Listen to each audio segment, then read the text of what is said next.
Olá pessoal, sou o Zizo do canal Lado B do Autismo e hoje eu queria falar mais um pouco sobre pais autistas, né? Não pais de autistas, pais que são autistas. Em primeiro lugar, eu preciso fazer um recorte de que eu não posso falar sobre mães autistas, né? Eu não sou mulher, não tenho essa experiência, o autismo se manifesta de uma maneira muito diferente em mulheres autistas e até convidaria, eu sei de muitas mães autistas, acho que seria muito legal também trazer essa discussão e essa experiência aí de como é ser uma mãe autista, né? Não só mãe de autista, não só mãe atípica, como as pessoas gostam de falar. A ideia é falar de eu sendo autista, como que é essa minha vida, né? Antes disso, eu preciso falar um pouco, obviamente, da minha experiência como filho de uma pessoa que eu suspeito que tenha sido autista, né? Que é o meu pai.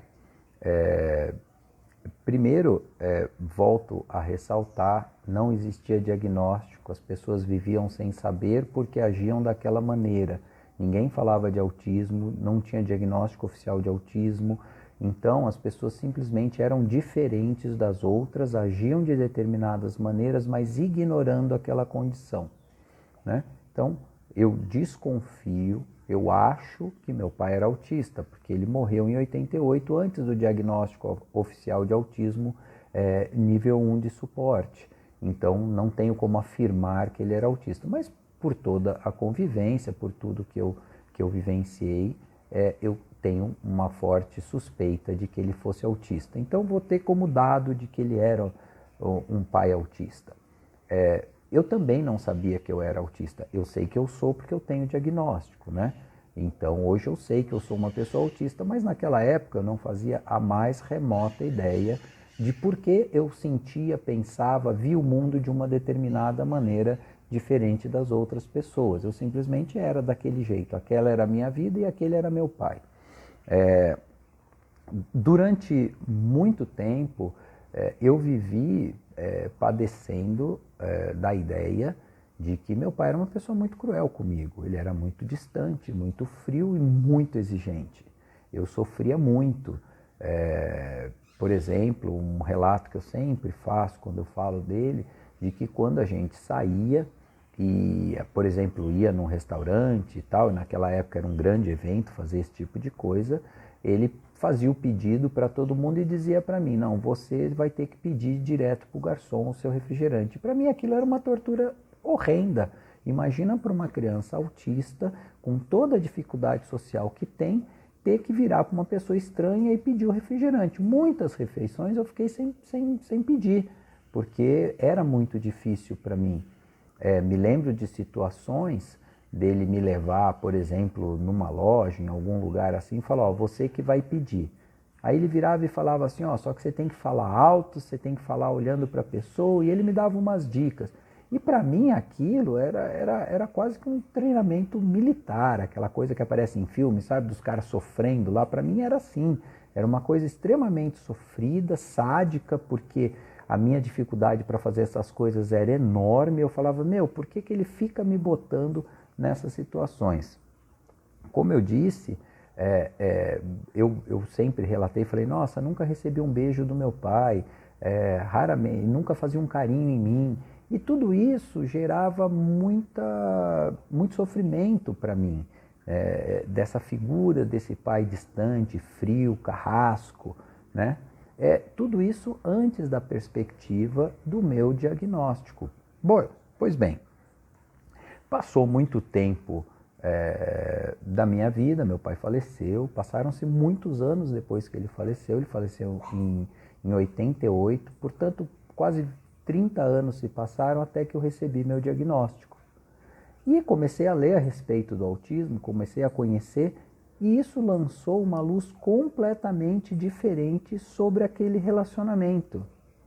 Então, quando eu comecei a me ver autista e comecei a desconfiar de que meu pai também fosse autista, tudo isso que eu contei para vocês muda completamente de perspectiva. Imagina lá no começo dos anos 70, um pai vendo seu filho tímido, retraído, diferente, sei lá, com ecolalia, eu não consigo lembrar que coisas eu tinha. Olhando para aquele filho, pensando nas dificuldades que ele teve na vida, porque se ele era autista, ele reconhecia aquelas dificuldades, e fazendo todo o possível para que aquele filho não passasse pelo que ele passou. Ou seja, me oferecendo um treinamento.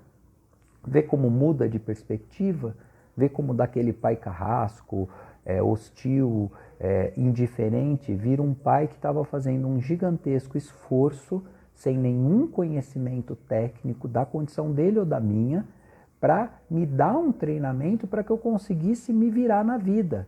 Hoje eu me lembro uma vez que eu estava com ele na cozinha e apareceu um barulho muito forte, aquilo me assustou, fiquei com muito medo daquilo. E ele chegou para mim e falou, calma, antes de ter medo, presta atenção, você conhece esse barulho? E eu parei, ouvi e falei, é barulho de furadeira.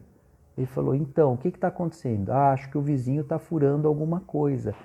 E aí, na mesma hora, eu aprendi essa regra. Antes de ficar com medo, presta atenção no assunto, no barulho e tenta reconhecer. Quer dizer, eram dicas práticas de vida que ele me dava e que, obviamente, qualquer autista ou quem convive com autista sabe. Um barulho, principalmente alto e repentino, assusta, incomoda, perturba muito a pessoa autista. Qualquer pessoa, mas para o autista é 20 vezes mais, vamos dizer assim, né? Então, de repente, aquilo que antes eu via, por exemplo, como eu contei, da história do refrigerante, ele estava me ensinando, ele sabia que ia ser importante para a minha vida, aquelas dicas de ir numa loja, olhar para a pessoa, pedir, falar em voz alta, tudo aquilo estava me treinando para a minha vida, para eu conseguir me virar. Então, a gente quando tem esse olhar retrospectivo, quando a gente coloca, vamos dizer assim, a lente corretiva do nosso autismo, quer dizer, por que meu pai não me beijava e não abraçava? Provavelmente pelo mesmo motivo que eu não faço isso, entendeu? Hoje eu tenho que fazer um movimento consciente, racional, para ir dar um abraço nas minhas filhas. Por quê? Porque não como é que eu posso dizer, não é instintivo, não é natural para mim esse tipo de gesto. Porque eu sou autista e ele também, só que ele não sabia, então ele não tinha como, vamos dizer assim, compreender a condição dele, superar a condição dele para fazer um gesto que ele entende importante. Então, assim, é muito, como eu falei em outro vídeo, né, essa coisa de que ambos os lados ignoram a condição. Então é importante a gente ter esse olhar. Será que meu pai era autista? Será que minha mãe era autista? Mesmo que eu não seja autista, ou sendo autista, essa probabilidade, existe uma grande probabilidade disso, né? Mas a gente ter esse olhar e dessas pessoas que nunca tiveram um diagnóstico. Volto a dizer, eu vejo às vezes muitas pessoas criticando hoje, à luz de todo o conhecimento que tem sobre autismo, dizer que teve um pai isso, um pai aquilo, uma mãe aquilo, e não para lembrar que naquela época a pessoa não fazia ideia do porquê agia daquela maneira. A pessoa não fazia, eu não estou passando a mão, não estou passando pano, dizendo que a pessoa... Não, todo mundo tem suas características de personalidade. Mas você viver sem sequer saber por que age daquela maneira, certamente é um complicador muito grande perto do que a gente pode viver hoje em dia com todo o esclarecimento, com todo o conhecimento que a gente tem sobre essa condição muito peculiar, né, que é o autismo.